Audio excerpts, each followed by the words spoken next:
السلام علیکم، امید کرتی ہوں آپ سب ٹھیک ہوں گے۔ سب سے پہلے بہت بہت شکریہ جو لوگ مجھے سپورٹ کر رہے ہیں، ڈیلی میری ویڈیوز واچ کرتے ہیں اور میری ہر ویڈیو پہ ان کا کمنٹس ہوتا ہے، اور اسپیشلی تھینکس ان کے لیے جن کی وجہ سے میرے فالوورز بڑھے ہیں، اور سب کا بہت بہت شکریہ، کیونکہ اس میں میرا کوئی کمال نہیں ہے، کیونکہ آڈینس کی وجہ سے ہی ایک انسان کچھ بن پاتا ہے، اکیلا انسان کبھی بھی کچھ نہیں کر سکتا۔ تو آپ لوگوں کی سپورٹ کی وجہ سے اگر میرا چینل تھوڑا بہت گرو کر رہا ہے یا گرو کرے گا، یا جو بھی میرے سبسکرائبر ہیں یا واچ ٹائم ہے جو بھی پورا ہوگا، وہ سب آپ لوگوں کی وجہ سے ہوگا۔ تو میں شکریہ ادا کرنا چاہتی ہوں، اور ان ایسے لوگ جو سپورٹ کریں ان کے لیے دل سے دعا نکلتی ہے کہ اللہ پاک ان کو خوش رکھیں اور ان کی لائف میں اللہ پاک انہیں بہت دے۔ دل سے خود ہی دعا نکلتی ہے، آپ اگر نہ بھی کرنا چاہو نا، کیونکہ جب کوئی انسان مشکل میں ہوتا ہے، پریشانی میں ہوتا ہے، تو آپ جب اس کی مشکل پریشانی دور کرتے ہیں تو وہ سامنے والا خوش ہو جاتا ہے کہ میں کتنا پریشان تھا، تو سامنے والے انسان نے میری پریشانی دور کر دی، تو خود بخود ہی اس کے دل سے خوش ہو کے ہی سامنے والے کے لیے دعا نکلتی ہے۔ تو ایسے ہی میرے دل سے بھی میرے سبسکرائبر کے لیے، اور جو مجھے سپورٹ کرتے ہیں، کمنٹس کرتے ہیں، لائک کرتے ہیں، اس کے بعد جنہوں نے چینل سبسکرائب کیا ان سب کے لیے دل سے دعا نکلتی ہے۔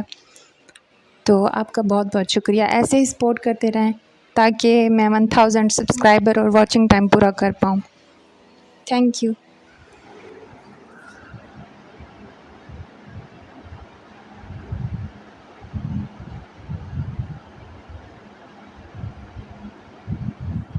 پوچھیں گی نہیں مجھے آپ کے بارے میں یہ سب کس نے بتایا ہے؟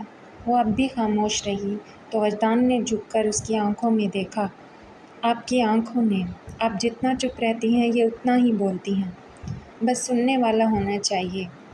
ملیحہ نے فوراً ہی پلکیں گرا لیں تو اس کی گھبراہٹ کو محسوس کر کے بات بدل گیا۔ آپ نے مجھے لائبریری میں ہر طرف تلاش کیا، اگر بالکونی میں دیکھ لیتی تو آپ کی تلاش ختم ہو جاتی۔ ملیحہ کو یاد آیا کہ لائبریری میں بالکونی بھی تھی، اور اس دن اس نے وجدان کی تلاش میں ہر طرف دیکھا تھا، لیکن بالکونی کی طرف اس کا دھیان ہی نہیں گیا تھا۔ آپ کتاب پڑھا کرتی ہیں اور میں آپ کو ایک بات کہوں، میں نے آپ سے پہلے کبھی کسی کو نہیں پڑھا، اور آپ کو تو لگتا ہے حفظ کر لیا ہے، مگر کیا آپ کو پتہ ہے کہ آپ کی آنکھوں سے آپ کی روح تک سیدھا راستہ ہے؟ آپ کی اٹھتی گرتی پلکوں کو دیکھتے ہوئے میں وہ راستہ کھوج آیا ہوں۔ اب آپ چاہیں کچھ بھی کر لیں مگر خود تک پہنچنے سے روک نہیں پائیں گی۔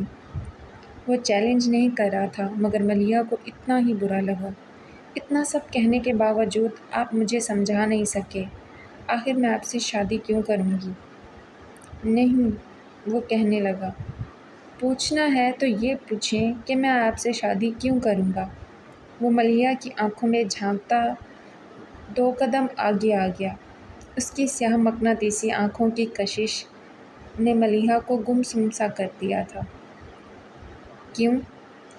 وہ اتنی ہلکی آواز میں بولی کہ وجدان نے شاید سنی بھی نہ ہوگی۔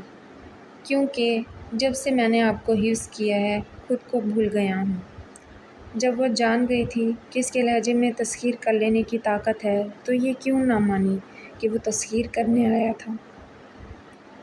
وہ لاؤنج میں آئی اور بنا کسی طرف دیکھے سیدھی اپنے کمرے میں جانے کے لیے دوسرے دروازے کی طرف بڑھ گئی۔ ملیحہ اپنا نام سن کر وہ پلٹی۔ لاؤنج کے صوفوں پر بابا جان اور ملک ناصر آمنے سامنے بیٹھے تھے، اور ٹیبل پر شطرنج کی بساط بچھی تھی۔ بیٹی، ذرا ہمارے پاس تو آؤ، اسے آواز دینے والے ملک ناصر اسے بلا رہے تھے۔ پاس جا کر اس نے سلام کیا، جس کا جواب دے کر وہ اس کے سر پر ہاتھ رکھتے ہوئے بولے، جیتی رہو، ادھر بیٹھو میرے پاس۔ انہوں نے ہاتھ پکڑ کر اسے اپنے پاس بٹھا لیا۔ کہاں سے آ رہی ہو؟ لائبریری سے۔ پر اتنی گمسم کیوں ہو؟ نہیں انکل، آپ کو یوں ہی لگ رہا ہے، اس نے تردید کرنا چاہی۔ یوں ہی تو نہیں، کچھ الجھی ہوئی تو ہو بیٹی۔ ہم نے سوچا تھا کہ نور الہدیٰ آ جائے گا تو ہماری گڑیا بھی ہنسنا بولنا سیکھ جائے گی، پر لگتا ہے کہ ابھی تک بھائی سے دوستی نہیں ہوئی۔ ابھی نور الہدیٰ کو آئے ہوئے بس 2 دن ہوئے ہیں۔ اتنی جلدی کیا دوستی ہوگی؟ اس کی طرف سے بابا جان بولے۔ یہ بات بھی صحیح ہے، وہ ہنسے۔ ملک انکل میں جاؤں؟ موقع دیکھتے ہی اس نے پوچھا۔ انہوں نے فوراً اجازت دے دی۔ ہاں بیٹی جاؤ۔ اٹھنے لگی تو اظہر فاروقی نے اسے کہا کہ ملیحہ چائے بھجوا دینا اور ذرا جلدی۔ جی بابا جان۔ وہاں سے اٹھ کر کچن کی طرف سے گزرتے ہوئے اس نے بہادر کو چائے کا کہا اور اپنے کمرے کی طرف چل۔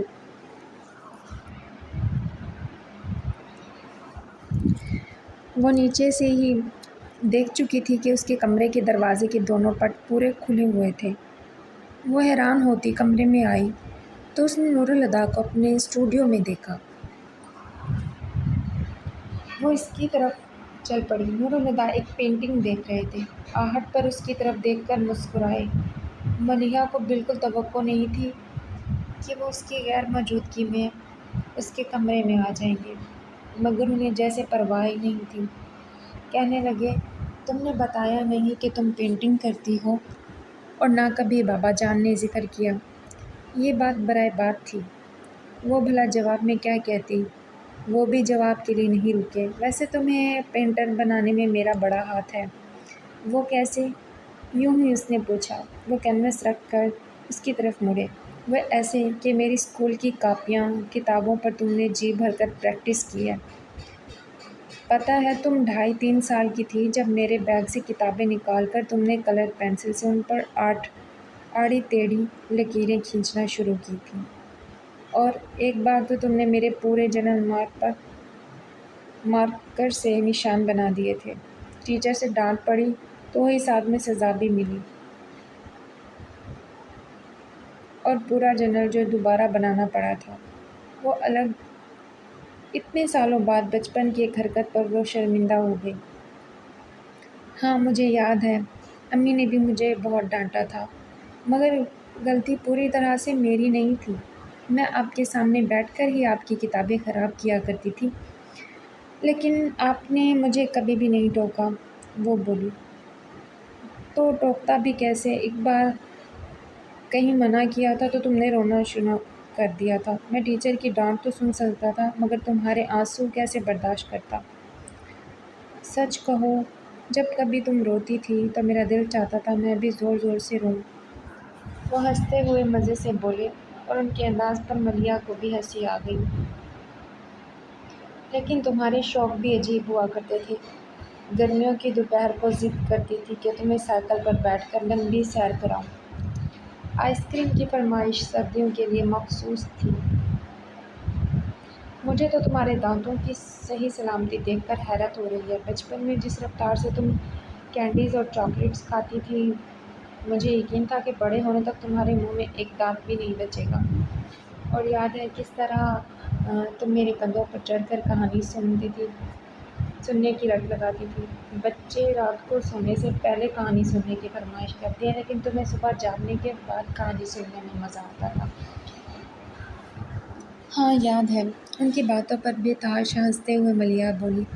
اور یہ بھی یاد ہے کہ مجھے کہانی سناتے سناتے آپ سو جاتے تھے، اور پھر دیر سے اسکول جانے پر ٹیچر سے ڈانٹ بھی پڑتی تھی، اور پتہ ہے کہ میں یہ سب جان بوجھ کر کیا کرتی تھی۔ ملیحہ نے ایک پرانے راز سے پردہ اٹھایا۔ نور الہدیٰ نے آنکھیں سکیڑ کر اسے گھورا۔ تم جان بوجھ کر مجھے ڈانٹ پڑواتی تھی؟ ہاں۔ وہ ان کے گھورنے سے بالکل متاثر نہ ہوئی۔ جب مجھے امی ڈانٹتی تھی اور آپ فوراً مجھے سپورٹ کرتے، میری سائیڈ لیتے تو مجھے بہت اچھا لگتا تھا، لیکن شروع میں ڈر بھی جاتی تھی کہ اب آپ مجھے ڈانٹیں گے یا کم از کم دوبارہ کہانی نہیں سنائیں گے، مگر آپ مجھے ڈانٹے بغیر ہی روز کہانی سنا دیتے تھے۔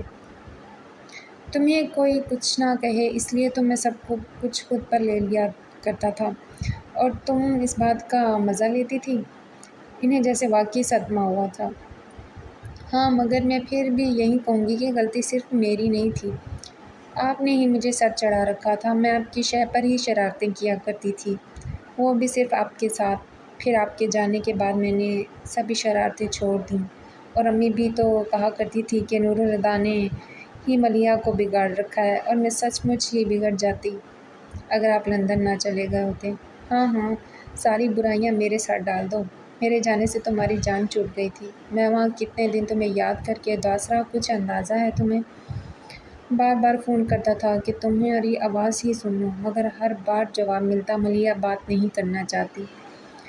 وہ تو میں آپ سے ناراض تھی، اس نے آہستہ سے کہا۔ وہ کیوں بھلا؟ نور الہدیٰ حیران ہو۔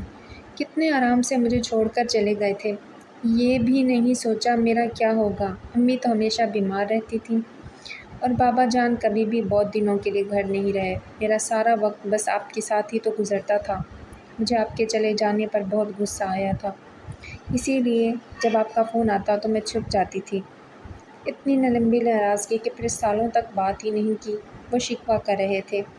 ایسا تو نہیں تھا، کبھی بات ہی نہیں کی۔ فون تو میں بھی کیا کرتی تھی، ہاں، سال میں ایک بار۔ ایسی بھی کیا ناراضگی؟ ناراضگی تو بس شروع کے کچھ مہینوں تک ہی تھی، مگر پھر بہلنے کے ساتھ ساتھ میں آپ کو بھول بھی گئی تھی۔ بھلا تب میری عمر ہی کیا تھی، 6 یا شاید 7 سال؟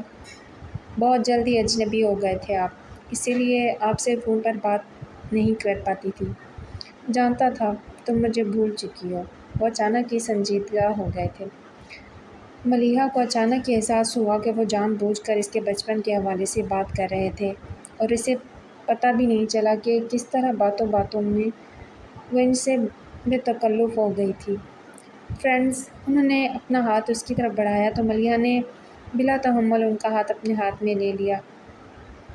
Always and for ever. انہوں نے پل بھر کو اس کا ہاتھ تھام کر چھوڑتے ہوئے ایک پیکٹ اٹھا کر اس کی طرف بڑھایا۔ یہ وہی پیکٹ تھا جو ملیحہ اس دن ان کے سامان میں دیکھ چکی تھی، پرانی دوستی کی نئی شروعات کے لیے۔ انہوں نے مسکرا کر اسے دیکھتے ہوئے کہا تو اس نے بھی ایک مسکراہٹ کے ساتھ پیکٹ ان کے ہاتھ سے لے لیا۔ تھینک یو ہادی بھائی۔ اوہ گاڈ! وہ بے پناہ خوشی کا اظہار کرتے ہوئے بولے، کان ترس گئے تھے اس طرز تخاطب کو سننے کے لیے۔ وہ بغل سی ہو گئی تھی۔ کھلے دروازے پر بہادر کی دستک پر دونوں ہی ادھر متوجہ ہوئے تھے۔ کہیے بہادر صاحب، آپ کو کیا کہنا ہے؟ نور الہدیٰ کے اس طرح بولنے پر وہ کچھ شرما سا گیا اور کہا، بی بی صاحبہ کے لیے سمیرہ بی بی کا فون آیا ہے۔ وہ فوراً ہی کھڑی ہو گئی۔ سمیرہ تمہاری فرینڈ ہے؟ ہاں، اس نے کہا، پھر خیال آنے پر بتایا، لیکن میری کزن بھی ہے، افتخار ماموں کی بیٹی۔ اچھا، انہوں نے کہا، اور وہ جھٹ پٹ فون سننے کے لیے کمرے سے نکل گئی۔ رات عشاء کی نماز پڑھ کر ملیحہ اپنی ڈائری کے لیے بالکونی میں آ گئی۔ جن کی نگاہ جسم کے پار جا سکتی ہو، وہ دل سے آگے احساس تک پہنچ کر رک جاتے ہیں، مگر وجدان مصطفیٰ عجیب شخص ہے، روح کی باتیں کرتا ہے، اور باتیں بھی ایسی کہ سنو تو دل چاہے سنتے ہی جاؤ۔ پر میری دعا ہے کہ میں وجدان مصطفیٰ سے دوبارہ کبھی نہ ملوں۔ مجھے ڈر ہے کہ مجھ سے وہ سب کروا لے گا جو میں کبھی کرنا نہیں چاہتی، جسے کرنے کی مجھ میں ہمت بھی نہیں ہے۔ ہم اپنے دل کو تھپکتے ہیں اور سوچتے ہیں کہ تتلیوں کے پروں پر کہانیاں لکھ کر بچائیں کیسے انہیں دھوپ کی تمازت سے۔ وجدان کے ساتھ ہوئی اس دوسری ملاقات کو 2 مہینے ہونے والے تھے، مگر ملیحہ نے اس دوران ایک بار بھی لائبریری کا رخ نہیں کیا تھا۔ اسے یقین تھا کہ وہ ابھی بھی اسی درخت کے نیچے کھڑا ہوگا جہاں اس روز وہ اسے چھوڑ کر آئی تھی۔ وہ لاکھ انکار کرتی، مگر یہ سچ تھا کہ وہ اسے ڈسٹرب کر گیا تھا۔ اس کے دل کے دروازے تو بند ہی رہے، مگر وہیں دل میں اس ادا سے آیا جیسے سورج کی روشنی بند دروازوں کی جھریوں سے گزر کر اندر کے منظر کو روشن کر کے اپنے ہونے کا اعلان کر دے۔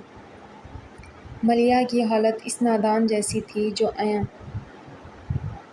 عیاں ہوتے ہوئے مناظر سے صرف نظر کرنے کو ہتھیلیاں آنکھ پر رکھ لے، پر جب اجالے نے بند پلکوں میں بھی راستہ بنا لیا تو تڑپ کر وہی ہتھیلیاں آسمان کی طرف اٹھا دیں کہ سورج کو ہی ڈھانپ لیں۔